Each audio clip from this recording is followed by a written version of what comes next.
Can we just re-upload last night's video on account that it's basically the same loss? You know, it gets more and more tempting with every passing day, but I'm going to say no. Hi, I'm Weston. I love talking about the Astros, and I'm here to talk about Game 25, in which the Astros lose a game where a non-MLB caliber pitcher who has been kind of unjustly thrust into the position of being an MLB starting pitcher blows up in the first inning. They can't fully recover. The bullpen does what it can to lock the rest of the game down, and then the offense can't do anything with runners on. Which game am I describing? There's like 15 different ones to choose from, but this one actually is from Game 25. And it's just... guys, it's the same loss. It's the same thing.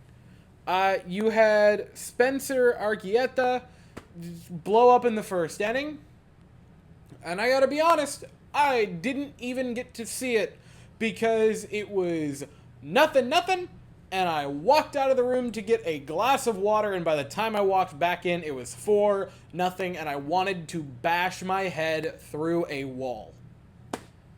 The Astros would get 2 runs in the third, both off of errors by the Cubs. So even when they did a good thing, it just felt hollow. Because the thing is, when you score runs like that, when you're winning a lot of games, it feels like you're putting yourself in position to win by getting contact. And I've said that. I've said that exact sentiment. But when you're losing, it just feels like, man, you can't even score runs the right way. Like, even when you're scoring runs, I'm still sad. They would get one from HOU3-CHI4 in the 9th inning. By the way, Altuve in the ski mask was wild, but I want to see that again because for some reason that was the funniest thing I've ever seen. He looked like a freshman trying to look cool around the seniors, and everyone just, you know exactly the person I'm talking about. It was very funny, and I don't mean that to diss Altuve. I love him. He is the only bright spot I have right now. He is the only bit of sunshine that I am given. And if the Astros, what are they at, 5 games? A 5-game losing streak currently? 4. I will make you all a deal because this just popped into my head and it's kind of funny. If the Astros hit a 10-game losing streak, I will make a full song in which I sing You Are My Sunshine to an Altuve jersey. That'll happen if they hit 10. I hope they don't. I really hope they don't. Because it sucks, and I don't want to do that. But, you know, it'd be kind of funny. That was the bright spot. The bullpen did great. Sean Dubbin looked surprisingly good. You had Montero, who had a scoreless inning of work. I'll pull up the numbers. You had a scoreless inning. You had Presley, who actually looked good. Picked up a pair of strikeouts. Bullpen did its job. 10 runners left aboard, 1 for 10 with runners in scoring position. 1 for 10 with runners in scoring position, holy lord. Hey, so to break the fourth wall, I just went on like an 8-minute straight run, speaking just directly from the heart about everything that is this season, to then finish it, feel really good about it, walk over and see that the storage was full and it didn't record like any of it, and I'm going to try to condense that down from like the 8 to 10 that it was and hit the cliff notes. It's the same loss again. And that's what hurts the most, is they continue to lose in the exact same way. But it hurts different every single time. And the important thing to remember about this team and the fan base, and I'm speaking entirely about myself with all of this. It's the strangest thing with this team. They are 7-18. They are 1 game above the Marlins and the Rockies. And the Marlins, like, granted, they were a playoff team last year. And you can look at them and be like, wow, didn't see that coming. I thought they'd still be pretty okay. But the Rockies, like, they would, if it weren't for the Oakland, Sacramento, whatever on God's earth they are called A's, would be the worst run organization out west in baseball. I would say out west in general, but you have those A things, whatever mabobs, and then you also have the Utah to-be-named later hockey team that, kind of steal the show for poorly run organizations. Actually, that was not Utah. That was Arizona being poorly run. But I digress. I can't even throw shade at the A's, by the way, because they're 2 games ahead of us, which is just so much fun. But here's the thing about this team that sucks the most, is that they're 7-18. They're 11 games under 500. But I don't feel numb to the losses. I've watched the Jets be terrible for most of my life.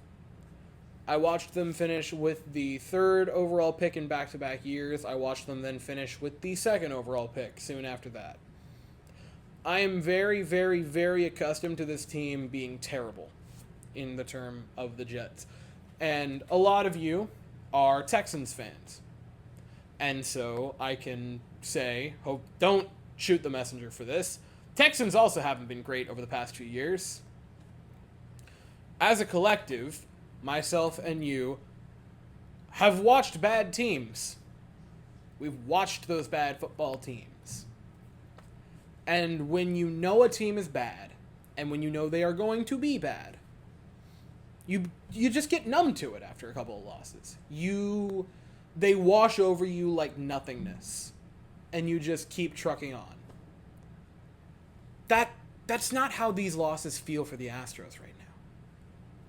And it's because deep down, and it's dumb. It's a dumb thought. Because they're 7-18, and there have been so few genuinely bright spots to this point to make you think that they will. But the part that is impossible to get past is the fact that deep down, buried beneath this trash heap of a team that has taken the field through 25 games, they could come out of it. And I know that's dumb to say, because I know the odds, mathematically speaking, the odds over the history of the sport are so against them, and so not in their favor. But they could. Because the team that I've watched, and the team that you've watched, that we've all watched, go on this run from like 2015 to now, have so many different times looked odds in the face and laughed. They've ignored them. And when you ignore the odds disappear. And that's what makes it so much harder, is that they're not just numb losses from a bad team. They're losses that hurt your soul because you know they're better than this. We all know that they're better than this, but they aren't playing like it. But regardless of how bad it gets, because I didn't allow myself to do it last year, and I won't allow myself to do it this year, I can't give up on them. And you can hear that following all the things I've said, and maybe you call me a hypocrite, maybe you call me just blindly optimistic, maybe you call me whatever, I don't care. I just simply can't look this team dead in the face and say, yep, it's completely over with. It is up the creek without a paddle. Because deep down, I know that buried within this group is a team that could come out of it. And until there is an E next to their name on the standings, I'm gonna be thinking that way. They play again tomorrow. They can salvage a game out of this series. Game is at 2:10 Eastern, 1:10 Central. The Astros are going to send Verlander to the mound, who's provided them with one of their few bright spots to this point. And the Cubs will send Javier Assad to the mound. I'll be here afterwards to talk about it, but as for right now, that is all I have to say. So if you enjoyed the video, please consider to like and subscribe. Thank you all so very much for watching. I hope you all have an absolutely fantastic day, and as always, go Astros.